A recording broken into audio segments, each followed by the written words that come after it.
Clori, ¿puedes poner a la doctora anfitriona? Ok. Súper. Ok, les quiero dar la bienvenida y les quiero dar las gracias por la invitación. No sé si habrá alguno de los que estén aquí presentes que ya haya pasado conmigo en el centro médico, que fue de hecho uno de sus compañeros que pasó, a quien se le ocurrió que hiciéramos esta clase, ¿ya? Me pueden interrumpir cuando quieran para hacer preguntas, ¿ok? Bueno, lo primero, y no lo vamos a hacer bastante breve y lo vamos a hacer bastante ameno, tenemos que recordar cómo se forman los dientes para ver cuál es la importancia que necesitamos para este tema. Vamos, los voy a esconder para poder ver bien la pantalla. Ya, entonces, solamente a modo de recordatorio, los dientes primarios, la odontogénesis comienza alrededor de la sexta semana de vida intrauterina, ¿ya? Donde a partir de la lámina dental se forman las placodas dentales. No les voy a explicar en detalle el proceso, pero a partir de la lámina dental se forman las placodas, de ahí vienen todas las etapas de la formación dentaria, la yema, la copa, la campana, temprana y tardía, donde se produce en cada una de ellas la morfodiferenciación y la histodiferenciación. Y a partir de ahí vamos a tener todas las capas de tejido que forman parte de los dientes, ¿ya? La dentición permanente, por otro lado, se empieza a formar desde la semana 14 de vida intrauterina, ¿ya? Todos los dientes permanentes se forman como de la espaldita, yo siempre les explico así a los papás, de la espalda de los dientes primarios, ¿ya? Desde la lámina sucesional, que es esta colita que sale de la lámina de los dientes primarios, y los molares permanentes son los únicos que se forman a partir de la extensión distal de la lámina dental. Es por esa razón que los molares permanentes no tienen un antecesor primario. Por lo tanto, el primer molar permanente, que es el molar que aparece a los 6 años, no se cae ninguna muela para que crezca, sino que crece detrás de la última muelita de leche que hay en la boca, ¿ya? No sé si tienen alguna duda al respecto de este mini tema. No, yo no los veo, así que si alguien me puede hacer de... Oh, claro, se escucha bien. Gracias, Andrés. Entonces, ¿cuál es la importancia de saber estas edades y tener estas nociones? Es que la dentición primaria se empieza a formar en el periodo prenatal y termina su formación en la infancia. Y lo que nos importa de esto es que cualquier alteración durante el periodo prenatal o en la primera infancia del niño puede repercutir con ciertas secuelas en la estructura de los dientes, ¿ya? Este esquema muestra las edades en que se van formando y calcificando los dientes primarios, ¿ya? Acá si ustedes ven en el cuadrado rojo, está marcado hasta donde dice línea neonatal. La línea neonatal es la línea que marca el momento del parto, el momento del nacimiento, ¿ya? Y ustedes van a ver que los dientes se forman de a pares eh, al mismo tiempo, los dos incisivos centrales juntos, los dos laterales juntos, los dos caninos juntos, pero en distintas etapas, ¿ya? Por lo tanto, la línea neonatal, que es esta que está ahí punteada sobre la línea roja, marca el momento del nacimiento y por lo tanto, niños que tienen algún parto traumático, que tienen alguna asfixia perinatal, que tienen hipoxia, que tienen algún problema, uno puede ver en los dientes esta línea marcada, que puede ir desde un cambio de coloración a esa altura de los dientes, o hasta pérdida de estructura, que esa línea esté como con sacabocado alrededor de la corona dental, ¿ya? Por otro lado, los dientes permanentes, acá está el esquema, en las edades en que se van formando y se van calcificando. De los dientes permanentes, el único que tiene algo ya calcificado y listo, terminado al momento del nacimiento, es el primer molar permanente, que tiene terminada y lista la cúspide distovestibular, ¿ya? Esa cúspide está ya formada al momento del nacimiento, la mesiovestibular, perdón. La punta de la cúspide es muy pequeñita, ¿ya? Y desde ahí todos los dientes se empiezan a formar en la primera infancia. Por lo tanto, si ustedes se fijan, aquí está marcado con rojo, hasta los 3-4 años, primera infancia, vamos a tener ya, por ejemplo, formadas las coronas de los incisivos centrales. La corona de los laterales no hasta gingival todavía, pero 2/3, los caninos, los premolares, etc. ¿Ya? Es por eso que es muy importante el periodo de la primera infancia, si es que hay alguna patología de base, alguna patología sistémica, alguna fiebre alta, tratamientos antibióticos prolongados, como para las infecciones urinarias, que son lo más frecuente, etcétera, que puedan repercutir en el desarrollo de estos dientes. Y en el fondo lo que va a pasar es que si el desarrollo de estos dientes se ve alterado por alguno de estos factores, estos dientes van a ser más propensos a desarrollar caries porque es un tejido que es más lábil. Dicho este mini resumen, vamos a hablar un poco sobre la cavidad oral del lactante y del niño hasta los 2 años, ¿ya?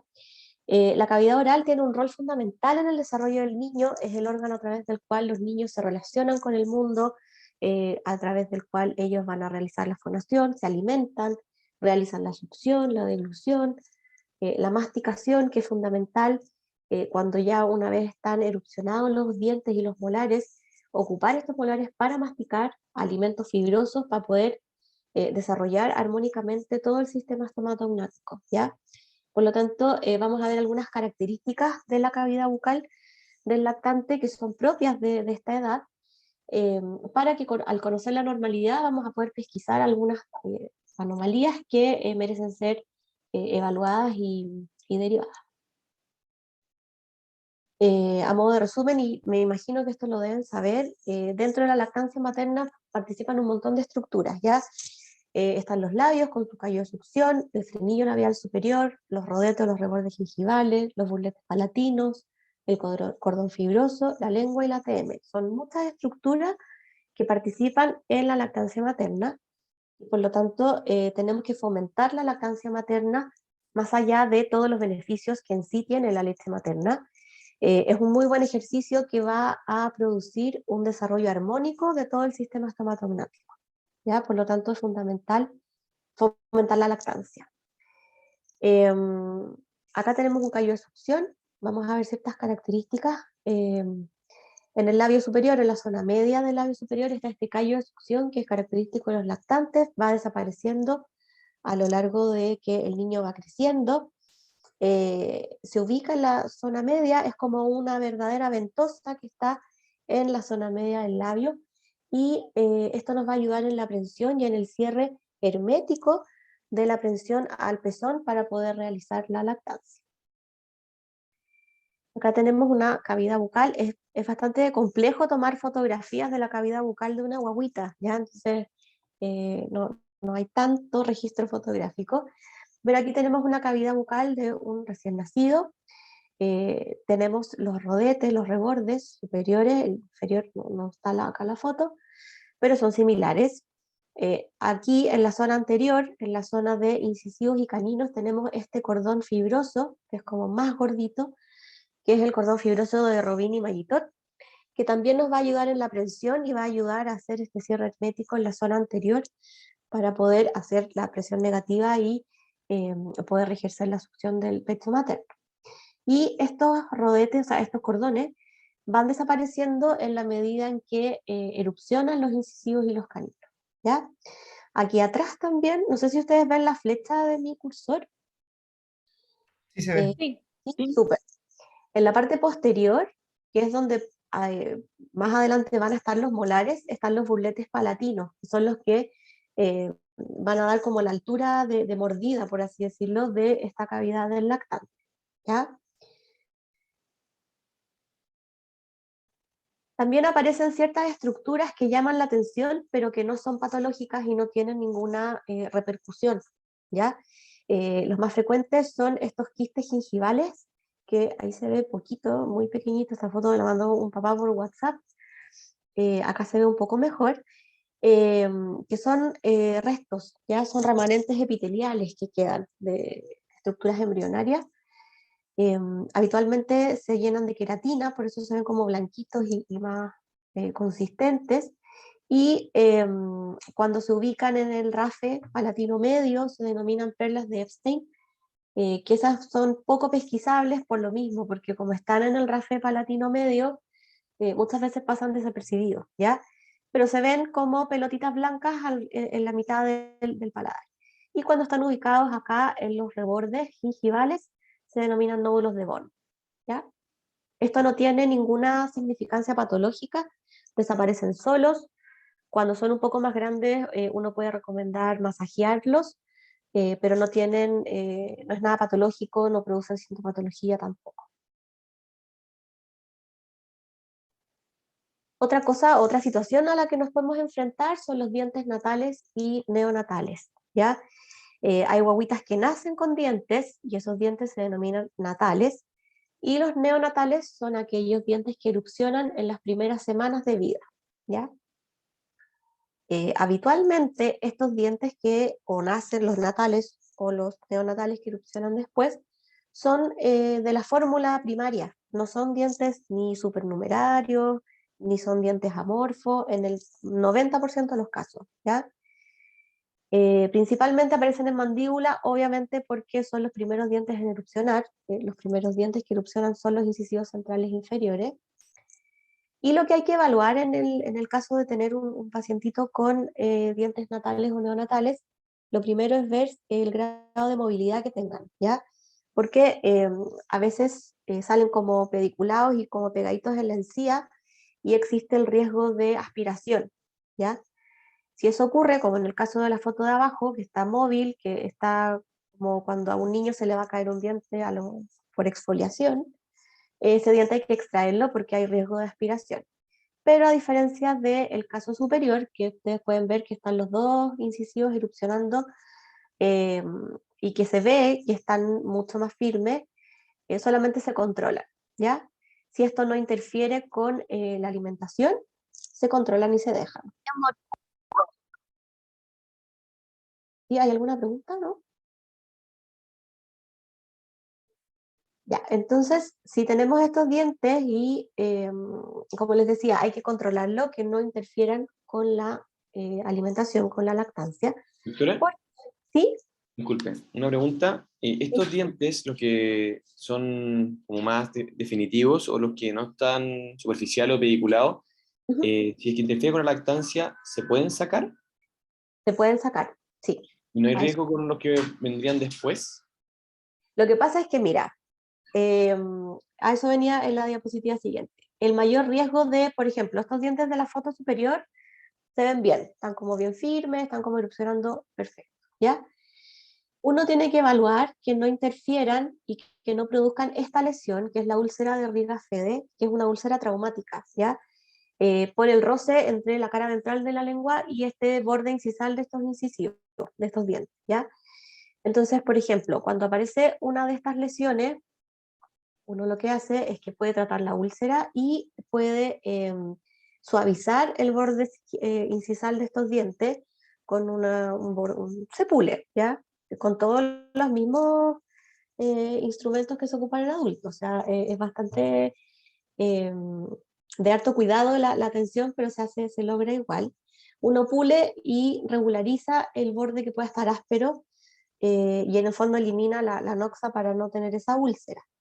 Pero si hay casos extremos en que estas úlceras no ceden y que son muy, muy grandes y el paciente ya no se alimenta, obviamente que ahí uno tiene que poner en la balanza que es peor, y el diente hay que extraerlo, ¿ya?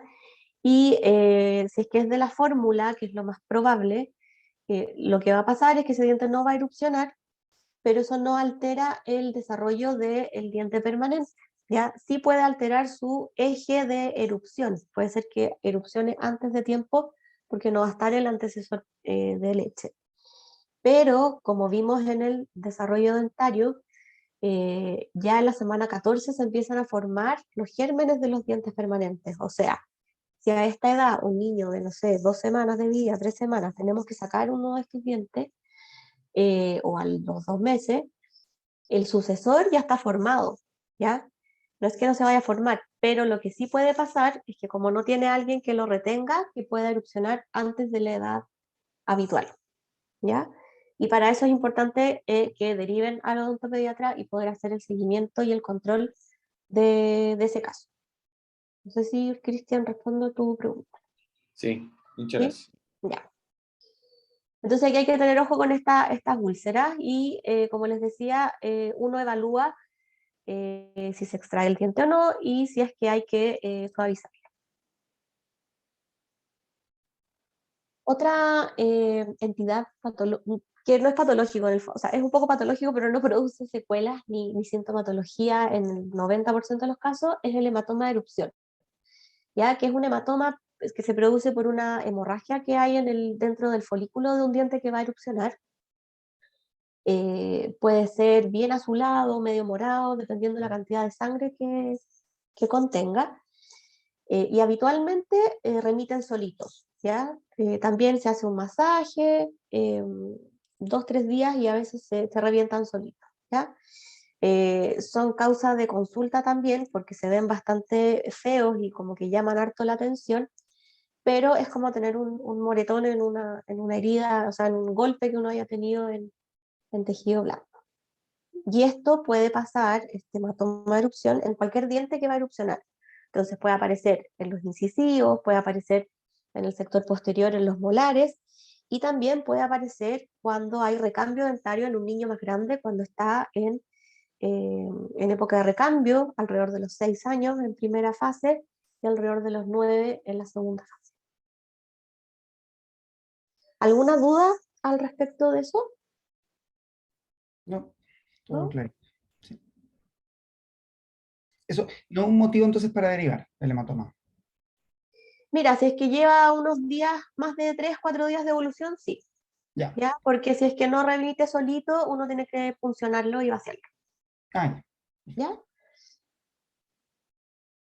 Ya. Entonces ahora vamos a hablar un poquito de caries temprana en la infancia.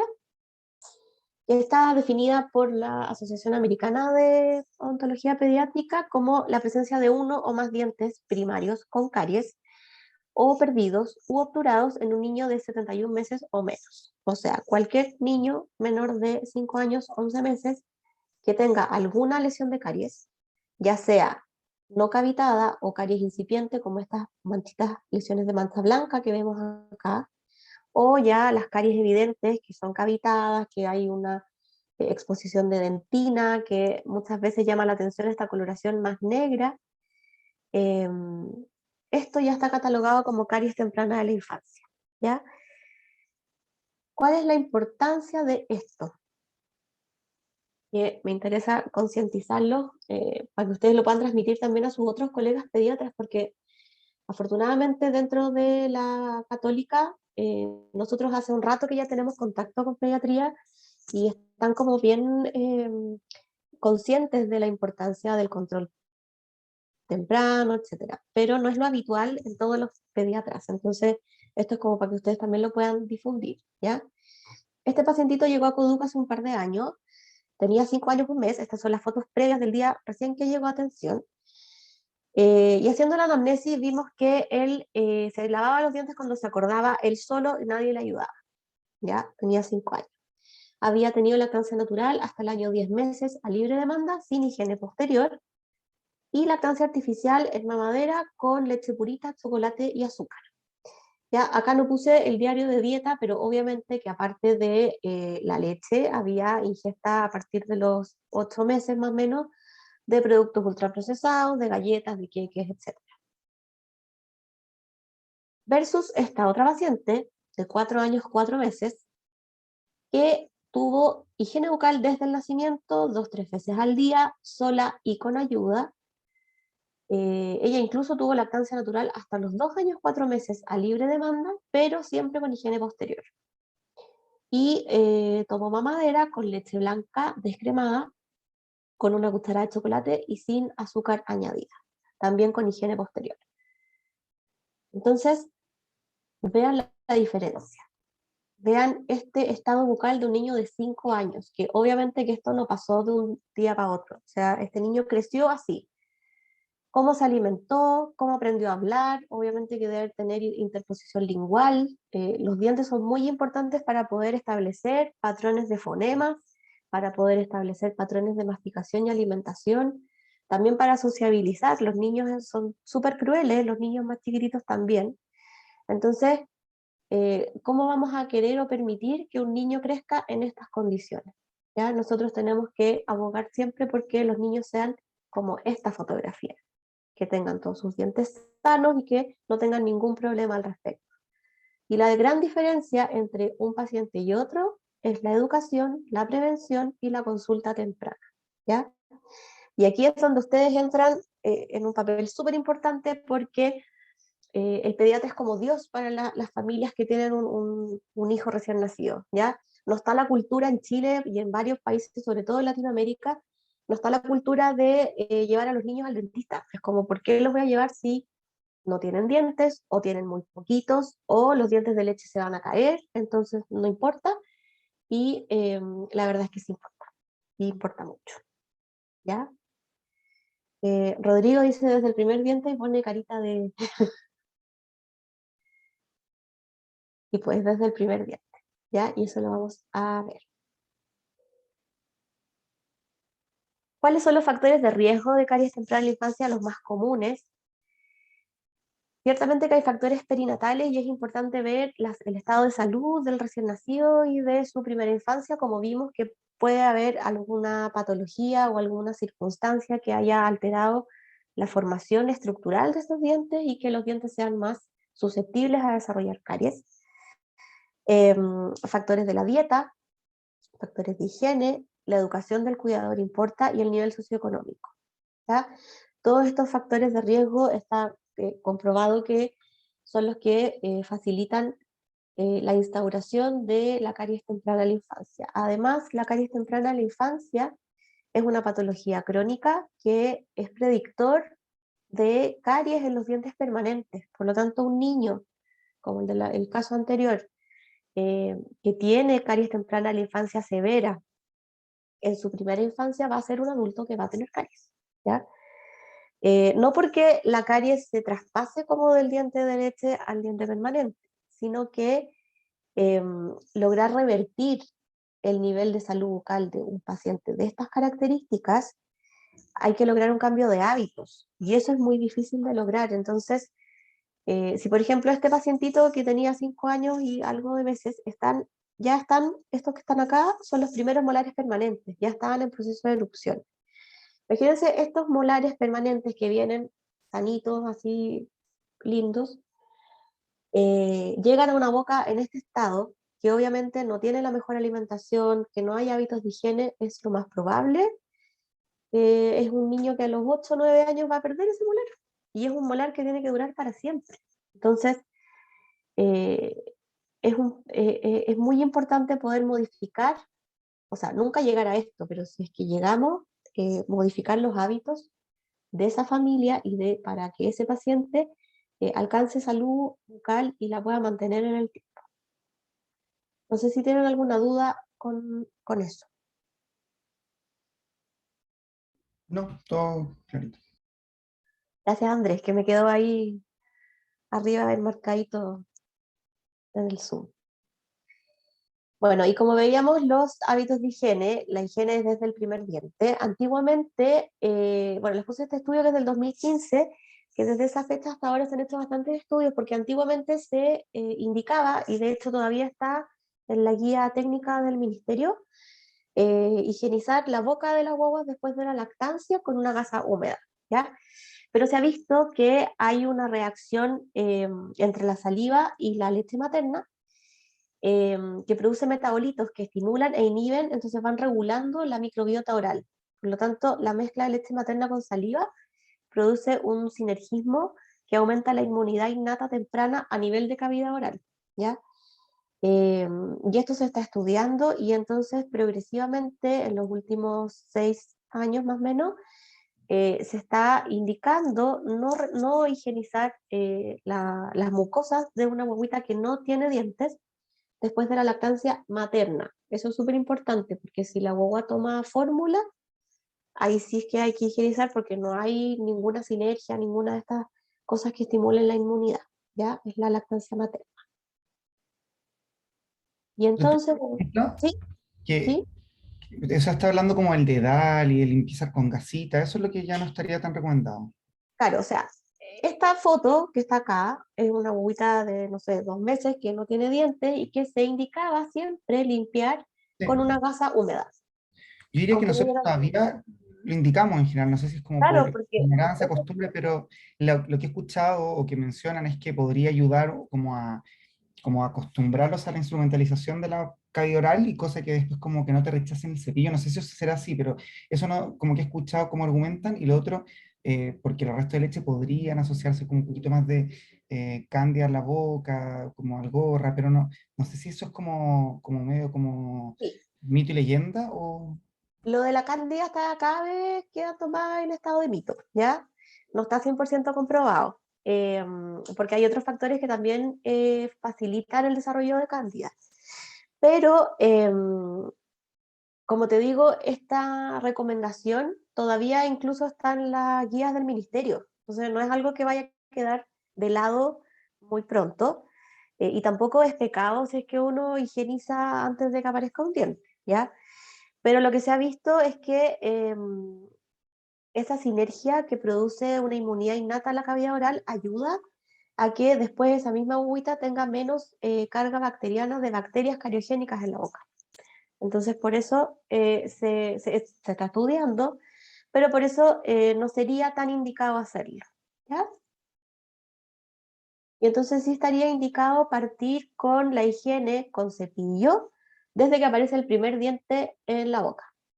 Y eso es aproximadamente a los 6 meses. Perdón, Parece una que Clara pregunta. quiere preguntar algo, ¿sí? Que en niños, pacientes que no tienen ningún diente, pero están con lactancia con fórmula, o sea, perdón, están con fórmula, estoy enredada. Sí. ¿Ellos con qué se recomendaría limpiar? ¿Con una gasita o se prefiere con estos cepillos duros? ¿Qué es lo mejor? Si es que no tienen dientes todavía, con una Sí, gasa húmeda, ya, el dedo envuelto en gasa igual que en la foto anterior. ya. Esto es lo más fácil, ¿ya? Ahora, esos dedales de silicona que también mencionaba André, no son para limpiar, ¿ya? Porque no limpia. Esto es súper blandito y es más que nada como para masajear las encías, ¿ya? Lo más efectivo para poder higienizar es la gasa, ¿La el dedo gasa en gasa, con agua. deberían botarla después? ¿O la pueden como lavar? Así como los pañales estos que se No lavan y se se bota, usan. Ya, no tienen que se botar. bota, sí, Ya, ya. se bota. Y entonces la higiene de los primeros dientes tiene que ser con cepillo, ¿ya? Y el cepillo se usa desde que aparece el primer diente en la boca. En el 99% de los casos son los centrales inferiores, salvo que haya habido eh, algún trauma, de repente guaguitas que son entubadas de chicas en la neo, que pueden tener cuando la intubación es muy brusca y se pasan a llevar los maxilares, eventualmente uno puede movilizar dentro de los huesitos que son tan blandos la posición de los gérmenes y alterar la posición dentaria, entonces hay que tener cuidado con eso también. Pero en general son los incisivos centrales inferiores y se deben higienizar con cepillo, ¿ya? Porque este dedal no está hecho para eliminar restos de alimentos, sino que es más que nada para masajear. Si ustedes los han tocado, los han visto, son muy, muy, muy blanditos, y son más que nada para masajear la encía, calmar como la molestia de la erupción dentaria, ¿ya? Y sí ayuda a crear el hábito de higiene. Como decía Andrés antes, lo que también se decía de limpiar antes desde siempre, digamos, aunque no hubieran dientes, era ayudar a acostumbrar al niño que yo como y después me meto algo en la boca que tengo que limpiar. Eso se puede lograr también con este dedal, pero es más que nada para masajear, no para limpiar. Doctora, una duda. ¿Sí? Creo Eliana, que, cuénteme. hola, Hola. creo que le iba a preguntar justo lo que viene, o sea, si existe un cepillito para esa edad. Sí, sí, existe. ¿Ya? Ya, Eh, la higiene debe ser con cepillo, ¿ya? ¿Cuál es el mejor cepillo? Bueno, el mejor de los mejores es el que se usa y el que no está ahí de adorno en el baño. El cabezal tiene que ser pequeño, permite llegar sin problemas a toda la superficie y esto es importante porque muchas veces eh, los cepillos vienen en el envase, dice como para qué edad son, ¿ya? En general los de 0 a 2 años son chiquititos y no hay problema, pero el problema es cuando los niños crecen y viene graduado, por ejemplo, los de 5 a 7, los de 2 a 4, que uno no siempre se tiene que dejar llevar por la edad que está marcada en el envase, porque hay niños que tienen la apertura bucal más chiquitita, Hay niños que tienen bocas muy grandes y uno puede ocupar cualquier cepillo, pero en general está limitado a la apertura bucal de cada paciente. Hay pacientes que tienen reflejo nauseoso, entonces hay que ocupar un cepillo más chico. Eso hay que tener ojo con la elección del cepillo en cuanto al tamaño, ¿ya? Entonces el cepillo tiene que ser de cabezal pequeño, de cerdas suaves, que sean del mismo largo, y el mango tiene que ser cómodo para quien realiza el cepillado. Entonces ustedes se tienen que haber fijado, y si no lo han hecho, fíjense y vitrineen en la farmacia. Hay cepillos de niños que tienen los mangos bien gorditos y otros cepillos de niños que tienen los mangos flaquitos y rectos, ¿ya? Los que tienen el mango recto y delgado es para que un adulto realice el cepillado. Y los que tienen el cepillo, el mango bien gordo, es para los niños, porque los niños a esa edad tienen que tomar cosas más grandes, ¿ya? Es para eso. Entonces, el cepillo tiene que ser cómodo para quien realiza el cepillado. Y lo que no hay que olvidar, y es muy importante, es que un adulto tiene que hacer el cepillado hasta más o menos los 7, 8 años. En realidad es hasta cuando los niños tienen motricidad fina, bien desarrollada para poder hacer un cepillado que sea eficiente, porque un niño puede tener el hábito de comer y lavarse los dientes, pero puede hacer espuma, puede agarrar el sabor de la pasta, puede incluso comerse la pasta y no hacer un cepillado eficiente, ¿ya? Entonces, motrizmente los niños alcanzan ese nivel para poder hacer un buen cepillado cuando aprenden, por ejemplo, a abrocharse los zapatos solos o a escribir con letra manuscrita, ¿ya? Obviamente que hay niños que van a tener motricidad desarrollada antes y ahí uno evalúa hasta qué edad pide que un adulto le cepille, pero nunca jamás un niño de 3 años se va a poder lavar los dientes solo, por ejemplo, ¿ya? Y que es bastante frecuente que llegan niños a la consulta, o sea, llegan los papás de 3 años o 2 años y medio incluso, le dice, doctora, dígale porque no se lava los dientes y no se lava nunca los dientes. Y es como, no le puedo decir porque se los tiene que dar tú, ¿ya? Es un adulto el que tiene que responsabilizarse por eso.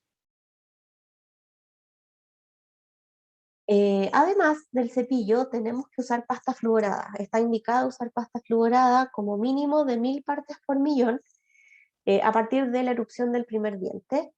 Y la clave es la cantidad de pasta que ocupamos, ¿ya? Si bien es cierto, el flúor en cantidades altas es tóxico, en cantidades bajas y de uso tópico no causa ningún problema, ¿ya?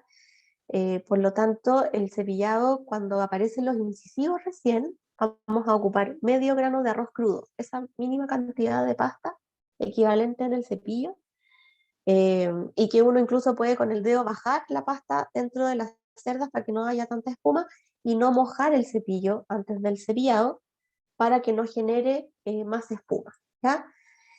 Tiene que realizarlo un adulto responsable y esto es lo más importante, que tiene que ser con amor, paciencia y constancia porque puede llegar a ser una tarea titánica hacer el cepillado, ¿ya?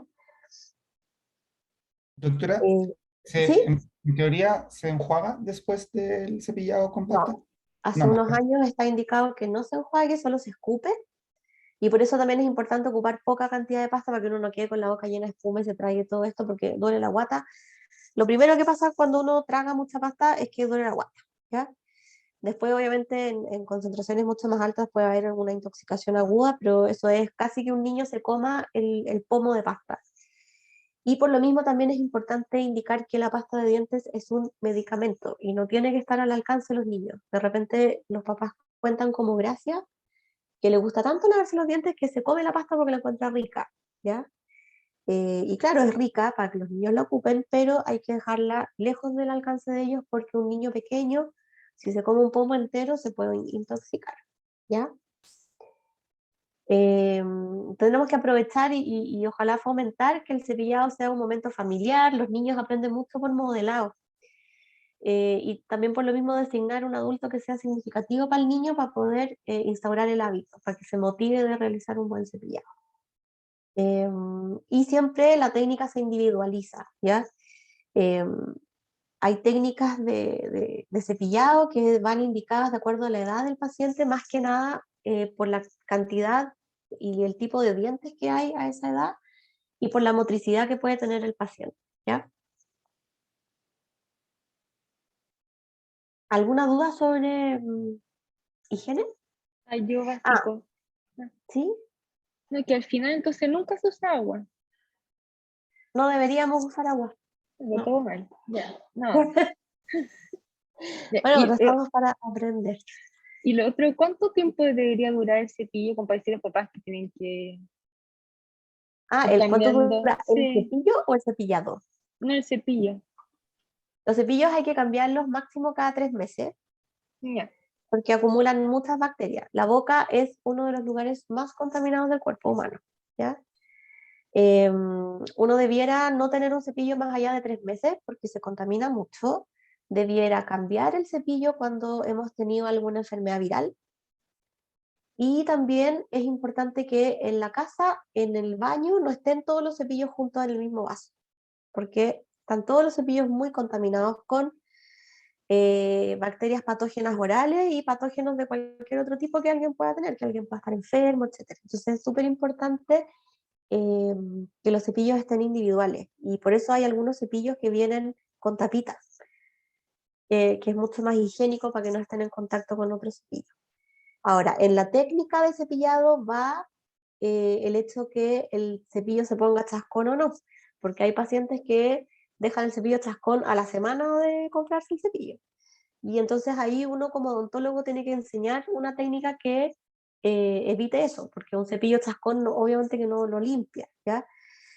El cepillo es el equivalente a la escoba para barrer el patio. Entonces, si el escobillón está todo chascón, no limpia ni una cuestión. Y acá en la boca pasa lo mismo, ¿ya?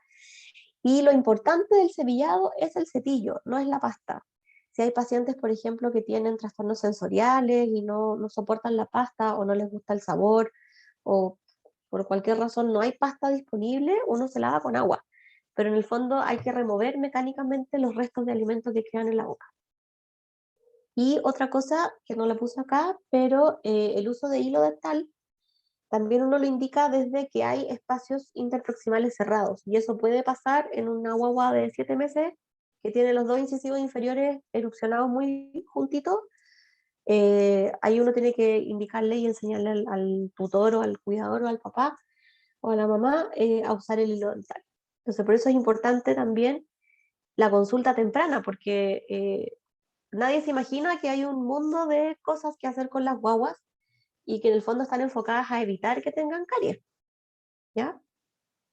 Y última, perdón, que este medio grano de arroz, ¿hasta qué edad es esa cantidad? ¿Cuándo se progresa en cantidad de pasta? Eso, bueno, es que sí, borré la diapo que tenía el entero. Cuando solamente hay incisivos, hasta más o menos el año, es medio grano de arroz. Cuando aparecen las muelitas, ya pasamos a un granito de arroz. Y hay mayor cantidad de superficies que limpiar, entonces, y el niño también está más grande, eh, ocupamos un grano de arroz. Y ya sobre los 2 años y medio, 3 años, ocupamos una arvejita, la cantidad de una arvejita, ¿ya? Y esas cantidades no son porque a alguien se le ocurrió poner el grano de arroz y qué sé yo, sino que esas cantidades están calculadas para que si un niño se traga toda esa pasta en todos los 3 cepillados del día, está lejos de la dosis tóxica de flúor, ¿ya?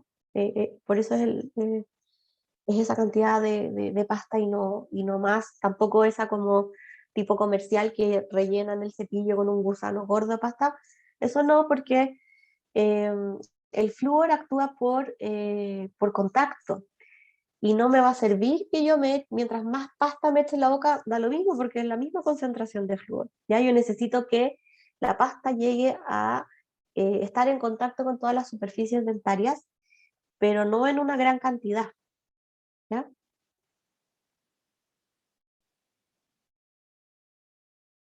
Ya.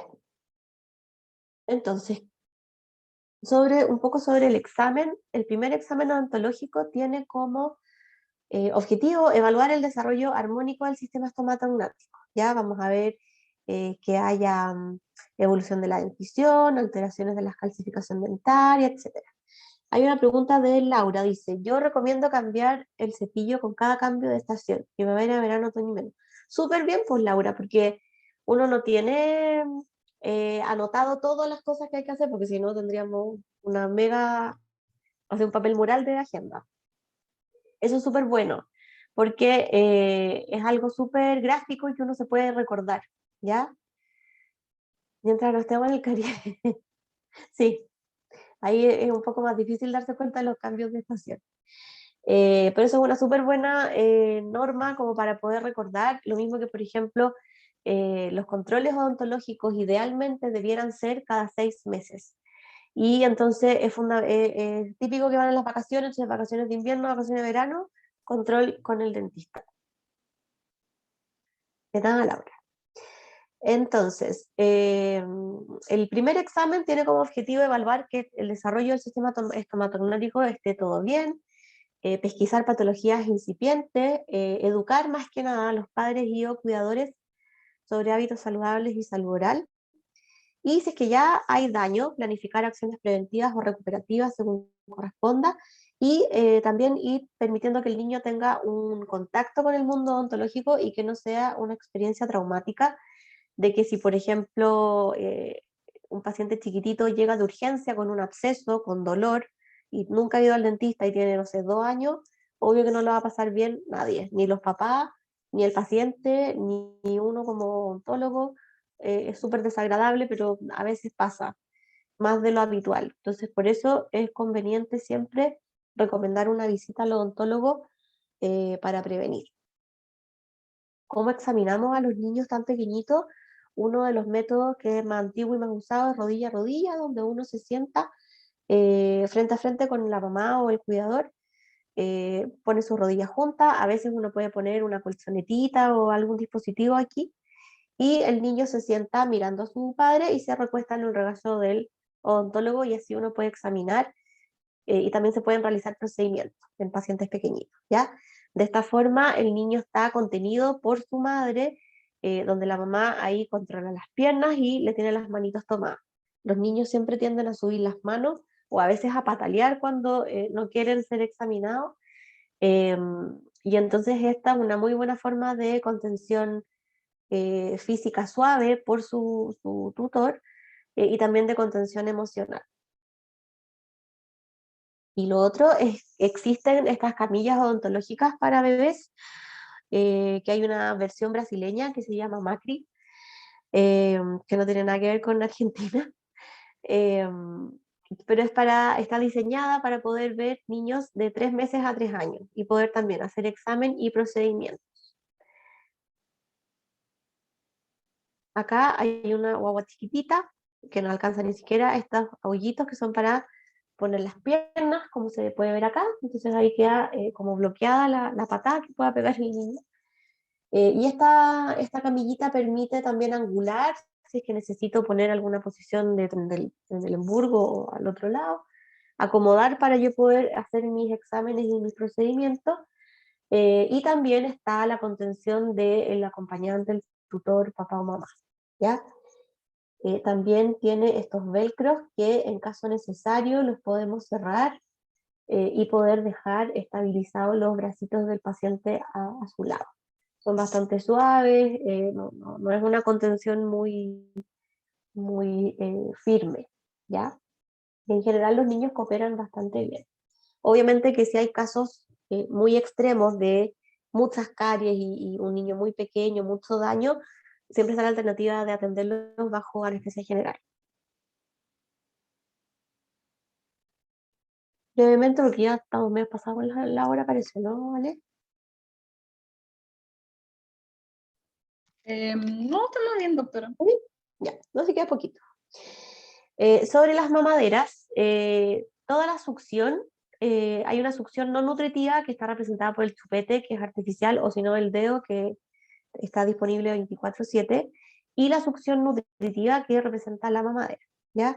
¿Cuál es el problema de esta succión? Es que cuando hay una succión natural de lactancia materna, el pezón y la lengua se adaptan a la cavidad oral y la completan, ¿ya? Entonces aquí hay un equilibrio muscular. Los buchinadores, los músculos de las mejillas, ejercen su fuerza hacia el interior y la lengua ejerce su fuerza hacia el exterior y esto queda equilibrado porque esta cavidad está completa con el pezón y la lengua. Sin embargo, cuando hay una lactancia, o sea, hay una succión artificial, ya sea del chupete de la mamadera o el chupete de entretención, esto es más rígido, por lo tanto la lengua baja, la lengua desciende y la fuerza que va a ejercer la va a ejercer solamente en la mandíbula. Y el buccinador ejerce su misma fuerza de siempre, por lo tanto aquí ahí se produce un desequilibrio muscular que a la larga va a producir que el maxilar se va a empezar a comprimir, porque aquí no hay nada que contraponga esta fuerza externa, ¿ya? Y una vez que se empieza a comprimir el maxilar, se empieza a abrir la mordida y se deforma el desarrollo de los maxilares y se produce una mordida abierta. Otra diferencia es que en la lactancia materna la lengua va hacia adelante, ¿ya?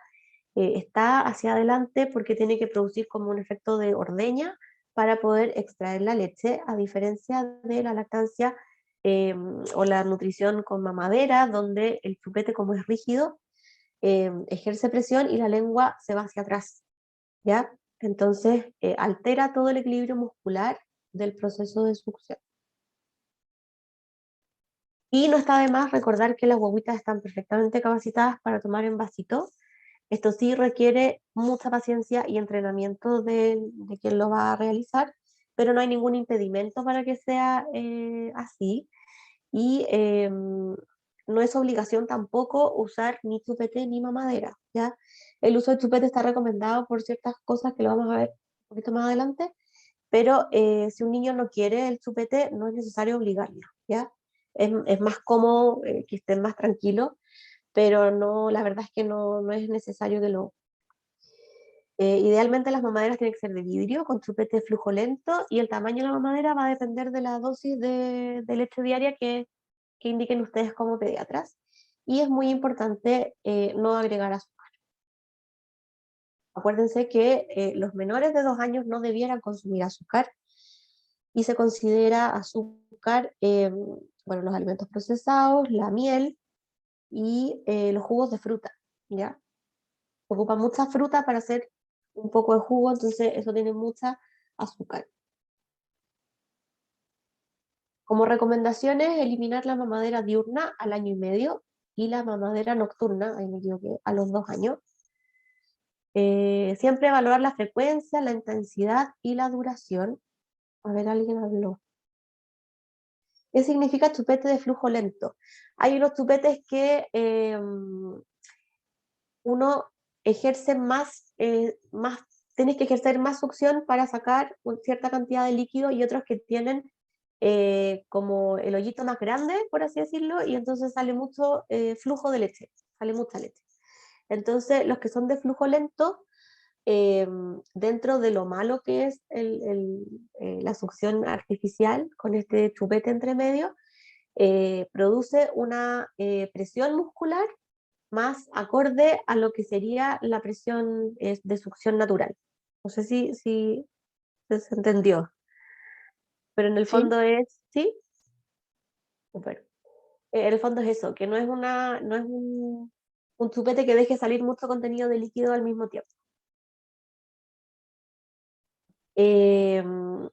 Bueno, en todos hay que evaluar la frecuencia, la intensidad y la duración, la cooperación de los padres y la situación familiar, e individualizar, de nada más, individualizar la indicación de eliminarla o no, porque por ejemplo pasa mucho que eh, los niños, cuando pasa algo en la familia, ya sea que los papás se separan, se cambian de casa, nace un hermanito, entran al jardín, alguna situación que los puede estresar, tienen como ciertas regresiones y pueden volver a utilizar mamadera, a utilizar el chupete, y ahí hay que evaluar la situación familiar. Yo no voy a llegar y decirle, no sé, que tenés que botar la mamadera y chao, y da lo mismo lo que te esté pasando, no. También en cuanto a la frecuencia, intensidad y duración, porque si bien todos los hábitos de succión pueden provocar secuelas, hay biotipos faciales que son más propensos a desarrollar anomalías antes que otros, ¿ya? Por ejemplo, un paciente que es dólico facial, que así como el símil al Quijote, que tiene una musculatura bien lábil, que tiene la cara larga, es mucho más propenso a desarrollar mordidas abiertas con estos hábitos de succión que, por ejemplo, un paciente braqui que tiene la cara más cuadrada, que tiene una musculatura más fuerte, ¿ya? Entonces ahí uno tiene que ver, y por eso también es importante derivar al odontopediatra, porque uno evalúa todas esas cosas para poder indicar el momento exacto de eliminar un mal hábito, de ver si es que está generando secuelas o no.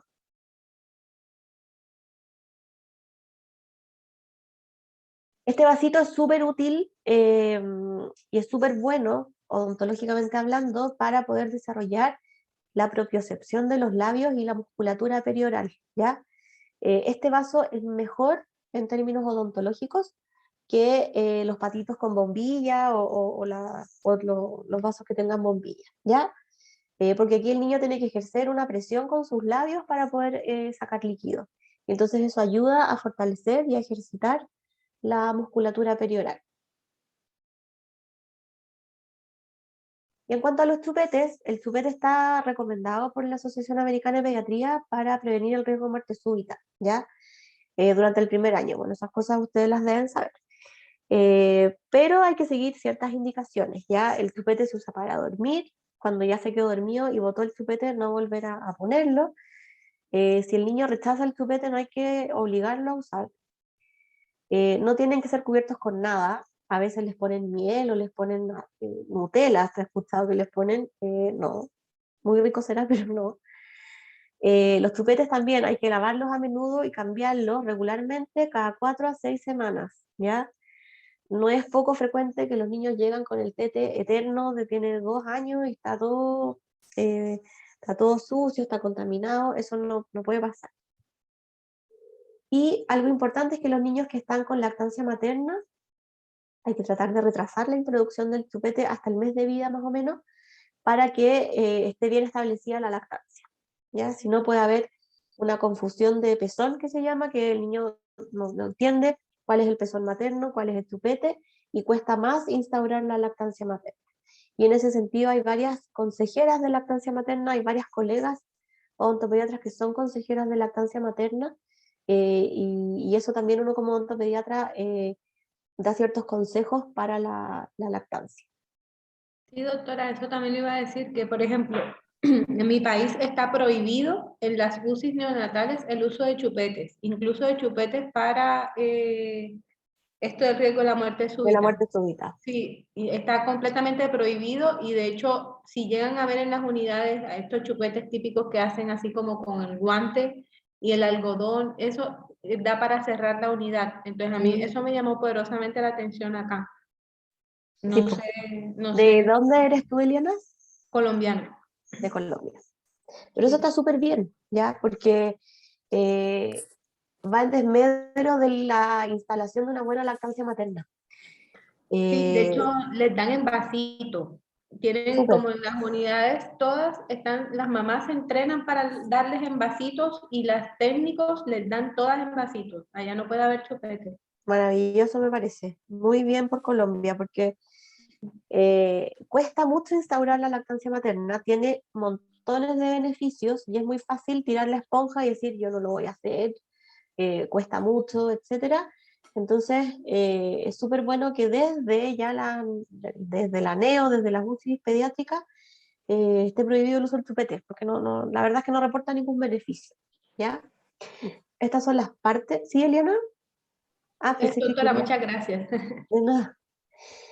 Bueno, estas son las partes de un chupete, en que está la tetina, el disco, el escudo, el obturador y el anillo.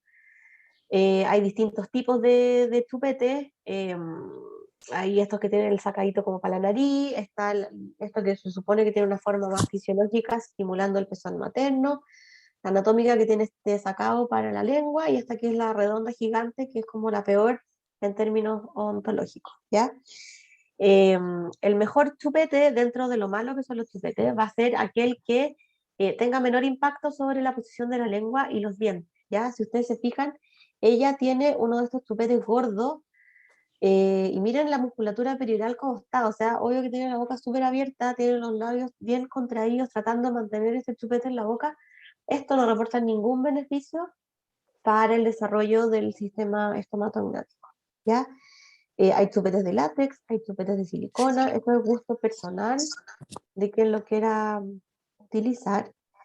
Este chupete es creado en Chile, es como súper, está como de moda, o estuvo de moda un tiempo en mi Instagram y qué sé yo, pero es súper malo. O sea, yo no tengo no tengo conflicto de interés con nada de lo que voy a hablar, pero no tiene ningún beneficio, ¿ya? Es rígido, no tiene escudo, si se fijan, esta parte plástica de acá evita que el niño se vaya a tragar el chupete, ¿ya? Esto no lo tiene, o sea, se supone que está actuado como escudo y se supone que es redondo como para simular el pecho materno, pero la verdad es que no tiene ningún beneficio, ¿ya?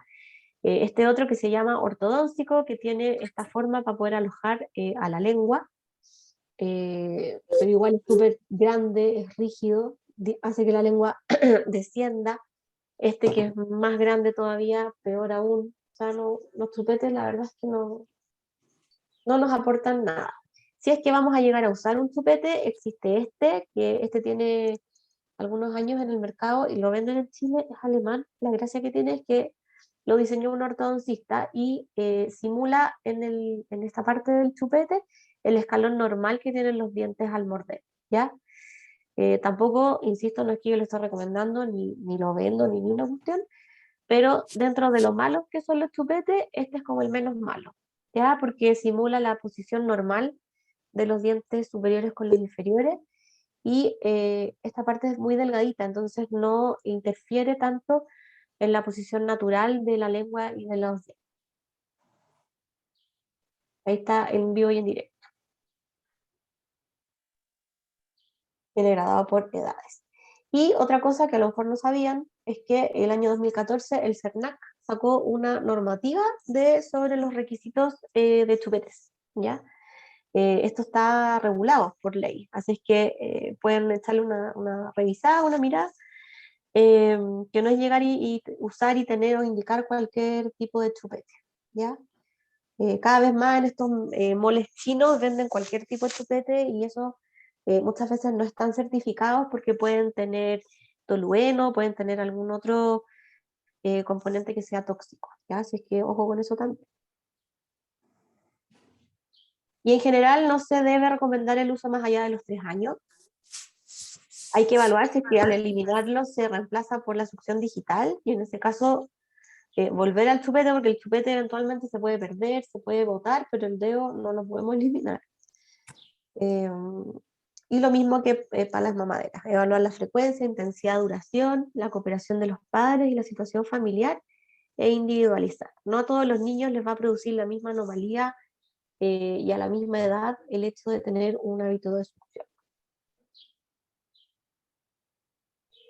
Bueno, esto que ustedes lo deben conocer bastante bien, a partir del Servicio Nacional de Salud que se creó en 1952, se empezó a hablar ya del binomio madre-hijo. Ya antiguamente las mujeres no estábamos consideradas, pero ni por si acaso. A partir de ese año sí, y el Servicio Nacional de Salud empezó a... Te amo, mi amor. Rita, ¿a qué nada más tanto? Perdón. No importa, está bien, a cualquiera le pasa. Entonces, desde ese año se empezó a cubrir a la esposa del asegurado y a sus hijos, ¿ya? Y en ese minuto se empezó y se cubrió al 70% de la población chilena, ¿ya? Y ahí surgió el binomio madre-hijo como objeto de acción preferencial del Estado en salud.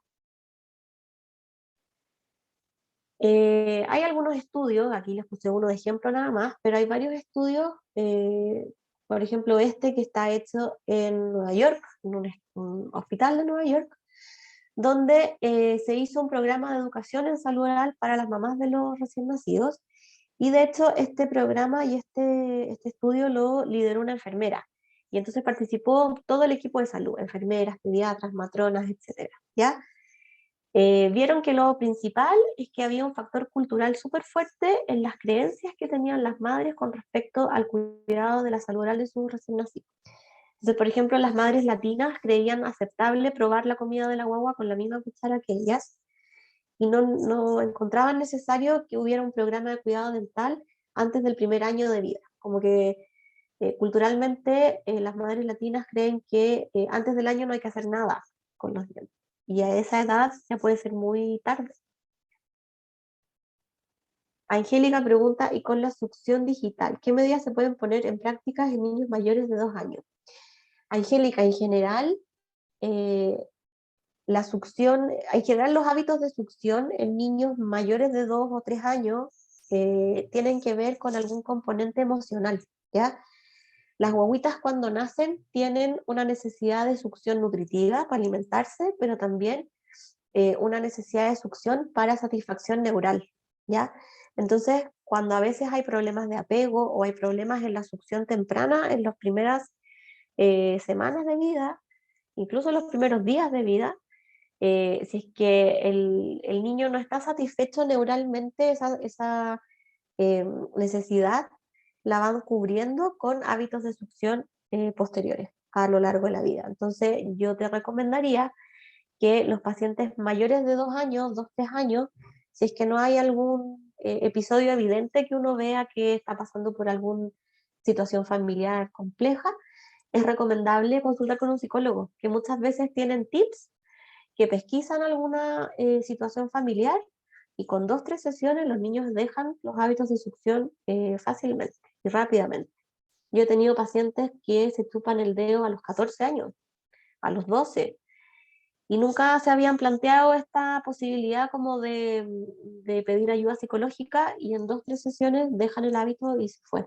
Y claro, a veces hay situaciones familiares que ocurren y que uno las olvida o que los niños las perciben como muy importantes o los marcan mucho y uno como adulto no las pesca porque no eran para tanto, pero a veces a los niños hay cosas que los marcan que para uno no son importantes y es importante tratarlos y ayudarse con algún apoyo psicológico, que todavía es como mirado así como, uy, mandaron al psicólogo como que es algo malo, pero en realidad de nada, es un profesional que ayuda un montón y sobre todo ahora que en la situación en que estamos, pandemia, que estuvimos encerrados, las secuelas que van a tener los niños que nacieron en pandemia o que estuvieron encerrados, las vamos a ver este año o en 2 años más.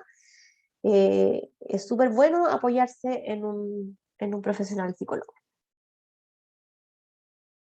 Entonces seguimos acá y como conclusión de este estudio, que solamente se los puse para que vieran la importancia de, ellos vieron que hicieron un programa educativo, que era un DVD y un tríptico que les pasaban a las mamás en la sala de recuperación del parto, ¿ya?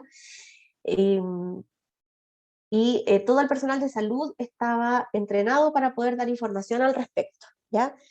Entonces, ellos encontraron que todo el personal de cuidados pediátricos primarios, que incluyera a los médicos, las enfermeras, las matronas, los paramédicos, debieran ser educados sobre la necesidad de dar educación en salud oral a los padres de recién nacidos como parte de la rutina del posparto, ¿ya? Porque esos niños les hicieron seguimiento en el tiempo y efectivamente tenían un porcentaje menor de lesiones de caries que aquellos niños que no habían recibido ninguna educación, o sea, de aquellas madres que no habían recibido educación. Nosotros en Chile tenemos el programa Cero, no tenemos algún programa a nivel estatal que que involucre el cuidado oral en el parto, ¿ya? Lo más cercano que tenemos es la pauta cero, que es el control con enfoque de riesgo odontológico, por eso se llama cero, que parte a los 6 meses, ¿ya? Y aquí nosotros pesquisamos en los factores de riesgo, evaluamos el nivel de riesgo cariogénico del paciente y en base a eso planificamos un tratamiento individual para esa familia. Entonces es muy importante que los pacientes participen de este programa, que está muy bien establecido en el servicio de atención primaria de salud, pero no así en el servicio privado de salud. Entonces ahí falta llegar a esa población. Los pacientes del servicio privado de salud, si es que el pediatra no los deriva al odontopediatra, habitualmente consultan a los 5 o 6 años, y eso es muy tarde. Algo fundamental, estas fotos son de una clínica que hay en Londrina, en Brasil, que se llama Bebé Clínica, Es una clínica muy antigua. Brasil es uno de los países pioneros en salud oral de bebés, donde a las madres las derivan desde las maternidades a esta clínica. Y es importante siempre involucrar a la familia. Piden que vaya la mamá, el niño y un acompañante para que se haga cargo de la guaguita mientras la mamá está siendo entrevistada. Aquí está la Macri, que es la camilla brasileña, que no es tan linda como la otra que es europea, pero cumple la misma función. Y es muy importante involucrar a los padres o al cuidador que va con los niños, que va a ser el responsable de esta higiene. Se hace siempre el decir, mostrar, hacer, que es una técnica de adaptación y de enseñanza a los pacientes, donde yo le cuento lo que voy a hacer, le muestro y lo hago, y después lo involucro para que ella misma lo haga y replique lo que le estamos enseñando para que lo haga después en la casa. En este sistema los pacientes son citados cada 3 meses a control, y o sea, cada 3 meses hasta los 2 años, y de ahí, dependiendo del riesgo cariogénico, se espacia la atención a cada 6 meses o una vez al año. Entonces, como resumen, nuestra meta como equipo de salud, más que yo como odontopediatra, es que tener niñas y niños sanos y libres de caries. Y eso lo podemos lograr con una buena salud bucal de la madre, con higiene desde el primer diente, que no consuman azúcar hasta los 2 años, y lo más importante, que haya un control odontológico desde los 6 meses para poder educar a los padres, a los cuidadores y también a los mismos niños. Y antes de despedirme, quiero dejarlos muy cordialmente invitados. Nosotros tenemos este curso, que bueno, lo creé yo, pero tenemos un equipo de colegas que lo hacemos, que ahora en enero vamos a hacer nuestra segunda versión. Es un curso que es completamente online. Las clases sincrónicas son por Zoom los días sábados, pero quedan grabadas en la plataforma para que las puedan ver cuando quieran. Y es sobre promoción y prevención en salud oral para el binomio madre-hijo, que hablamos de todos estos temas y más, sobre lactancia, extensamente sobre lactancia materna, prevención, caries temprana en la infancia, las patologías de la cavidad bucal de los bebés, etc.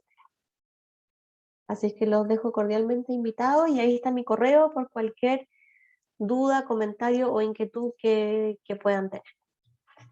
Muchas gracias. Muchas gracias, doctora. Estuvo Sí, muy gracias bueno. Muchas Hicimos gracias. todo mal. No sirve un montón, gracias. No, Muchas pero gracias. nunca es tarde para Gracias. aprender, pues, ¿ves? Sí. Uno aprende todos los días. Muchas Doctora, gracias. ¿Sí? una pregunta, y con el tema de la alimentación de usar la misma cuchara que los padres, es por el tema de las caries, ¿no? Como el tema de... Lo que pasa es que en general todas las bacterias se transmiten por chupetear la misma comida, etcétera, ¿ya? Las caries en sí no es que se contagien, y no es que haya el Streptococcus mutans es la bacteria, la principal bacteria que produce caries, no es que haya un Streptococcus mutans en la cuchara y se traspase al niño, ¿ya? Pero sí hay un traspaso de, por ejemplo, condiciones salivales. Las salivas tienen distinto pH, algunas son más, eh, favorecen el desarrollo de ciertos patógenos. Los patógenos que producen periodontitis, eso sí, son como más agresivos y sí se pueden transmitir. Entonces, no solamente por el tema de caries, sino que por un tema cultural, no es bueno que los niños ni les den besos en la boca, ni les usen la misma cuchara. De repente las mamás se cae el chupete al suelo y ellas lo limpian y lo chupetean y se lo pasan al niño, como que uno no debiera enseñarle eso a los niños. Porque después pasa que en el colegio el compañerito está comiendo un koyak y se lo pasa y da lo mismo y se lo chupetea, y al final están todos enfermos o sea, están todos con paperas, están todos con alguna enfermedad. Entonces, eh, es más que nada por eso, ¿ya? Y antiguamente sí se pensaba que la caries era contagiosa y se traspasaban las bacterias de una boca a otra, ¿ya? Gracias. De nada. Alguien escribió algo parecido, ¿no? Y doctora, pregunta concreta para nosotros, aprovechando, Sí. porque los papás lo mandamos siempre y como que Tengo dos preguntas. Uno, ¿tenemos que mandarlos con interconsulta? Aunque sea así como para el sex, como para control sano. No, así como por escrito y eso no es Sí, la tienen que necesario. interconsultar. Ya, eso No, no es necesario. y otra pregunta, para pedir hora porque una opción, ¿no es cierto?, es que pidan hora por la página, que como que hay horas como para 1000 años, ¿no es cierto? Como que Sí. no hay mucha disponibilidad en general. Y para mandarlo al centro docente, que ahí también atienden ustedes, ¿cómo se hace eso? ¿Tienen?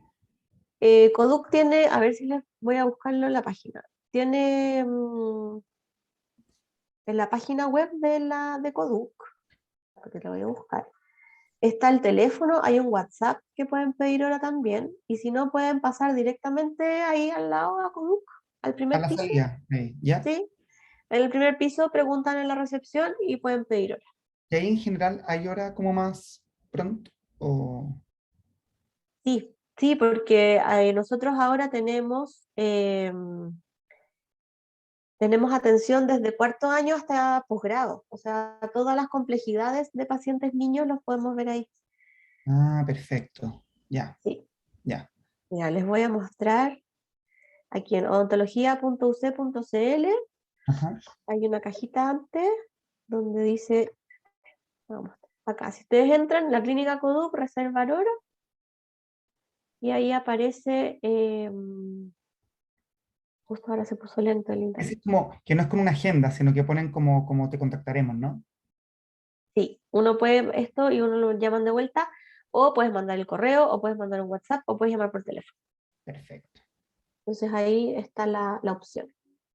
Y aquí se atienden pacientes de todas las especialidades odontológicas, o sea, no solamente para que manden niños, o sea, se agradece que manden niños, pero si necesitan ustedes o cualquier paciente, está la clínica de docencia y también hay clínicas privadas, hay profesionales que atienden ahí. Entonces hay de todo tipo de atención. ¿Y tienen algún sistema como cuando hay niños que tienen, no sé, de repente nos llegan niños que tienen como, están con gingivitis, que están con dolor, con sangrado, así como urgencia, comillas? Ahí, ¿cómo se ven esos niños o no?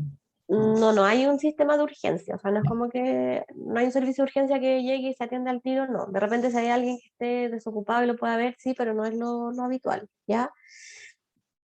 Nosotros en la clínica tenemos, para atender pacientes un poco más complejos como de manejo y eso, está la clínica de sedación, donde hacemos atención con óxido nitroso, y siempre está la posibilidad de derivarlo a pabellón de anestesia general si es un paciente muy complicado o es muy complejo de hacer muchas acciones y es muy pequeñito, ahí uno lo evalúa. Pero en el fondo, siempre que no sea urgencia, porque no hay un servicio de urgencia, estamos capacitados para recibir todo tipo de pacientes y darle solución ahí. Doc, Ujú.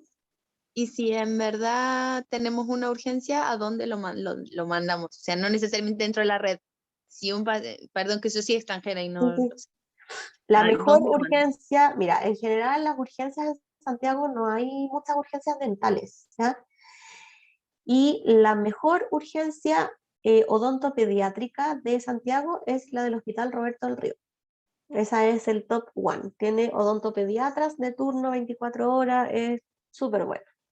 Y la otra urgencia que sí tiene dentistas y hay odontopediatras también es la urgencia de la Clínica San Carlos. Ahí Ah, también bueno. hay dentistas. O sea, Sí. dentro de la red sería San Carlos San y Carlos. fuera de la red el Fuera Hospital de la Roberto red, del Río. el Roberto del Río, porque ni siquiera ni la Clínica Alemana, ni la Santa María, ni una tiene urgencia dental. En general, en esas urgencias, y me ha pasado que han ido pacientes por cosas puntuales, en general hay cirujanos maxilofaciales de turno. Entonces, que un cirujano le llegue a un niño, no sé, de 3 años, como que no, No, no, claro. no, no funciona Súper. mucho. Entonces, sí, como que en el servicio privado la Clínica San Carlos y en el servicio público, o para cualquiera, porque cualquiera puede ir El al Roberto. Roberto del Río, esa es una súper buena urgencia. Súper. Gracias. De nada, Muchas gracias. de nada. ¿Algo más? ¿No? Ya pues, los dejo entonces. Muchas Doctor, gracias, doctor. De gracias. nada, Gracias. Muy amable. que estén muy